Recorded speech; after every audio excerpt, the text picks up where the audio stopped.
Hello বন্ধুরা, সবাই কেমন আছো? আবার চলে এলাম নতুন একটা মিনি ব্লগ নিয়ে। আজ আমি তোমাদের সাথে একটা রান্নার রেসিপি শেয়ার করব। প্রথমে আমি উপকরণগুলো দেখিয়ে নিচ্ছি। নিয়েছি আদা রসুন পেঁয়াজের একটা পেস্ট, কাঁচা লঙ্কা 4টে, আলু, নিয়ে নিচ্ছি 2টো তেজপাতা, একটা শুকনো লঙ্কা, জিরে আর গোটা গরম মশলা করছি। কাঁকড়া খেতে কেমন লাগে তোমাদের? আমি তো ভীষণ ভালোবাসি, হয়তো সব থেকে বেশি ভালোবাসি, আর তাই আজকে এই রেসিপিটা তোমাদের সাথে ফটাফট শেয়ার করে ফেললাম। জানো তো, আন্দামান থেকে দূরে থাকলে কাঁকড়াটাকে কিন্তু আমি খুব মিস করি, আর এই ব্যাপারটা কিন্তু এখানে মা খুব ভালো করে জানে। ব্যাস, বাড়ি ফেরার সঙ্গে সঙ্গে কাঁকড়ার জোগাড়ও হয়ে গেল, আর আমিও কাঁকড়াটা সুন্দর করে রান্না করে ফেললাম। এবারে ভালোবাসি তো একটু বেশিই ভালো করে রান্না করতে ইচ্ছে করে।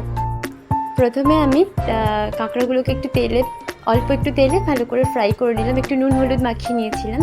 তারপর আলুগুলো ফ্রাই করে আবার একটু তেল দিয়ে মেন রান্নাটা শুরু করে দিলাম। প্রথমেই আমি নিয়ে নিচ্ছি 2টো তেজপাতা, একটা শুকনো লঙ্কা,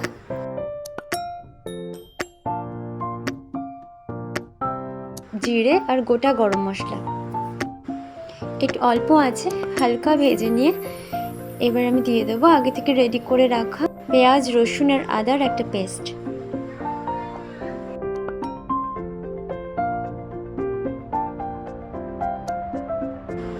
ফ্লেমটা মিডিয়ামে রেখে ভেজে নেব।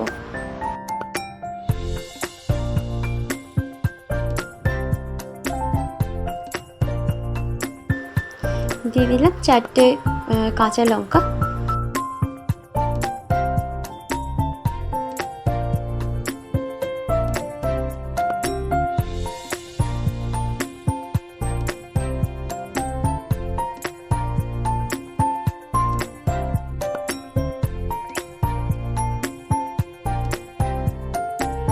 এবার দিয়ে দিলাম হলুদ আর নুন।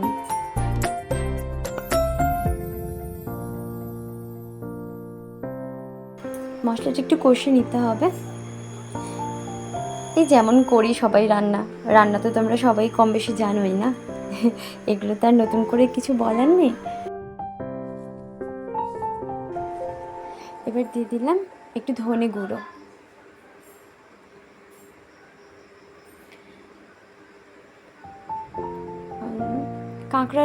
কাঁকড়া রান্নাতে একটু ধনে গুঁড়ো না দিলে আমার ঠিক ভালো লাগে না, একটু ধনে গুঁড়ো দিলে ফ্লেভারটা খুব ভালো আসে।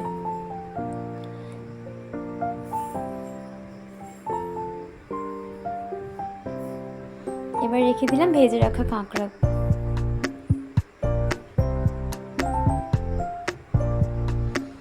অল্প একটু টমেটো পিউরি দিলাম, আর টমেটো না আসলে ছিল না বাড়িতে, তো তাই একটু টমেটো সস দিয়েছি।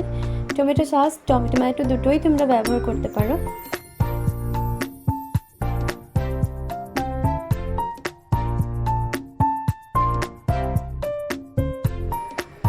যে কোনো রান্নায় অল্প একটু টমেটো সস দিলে কিন্তু রান্নার টেস্টটা ভালোই আসে।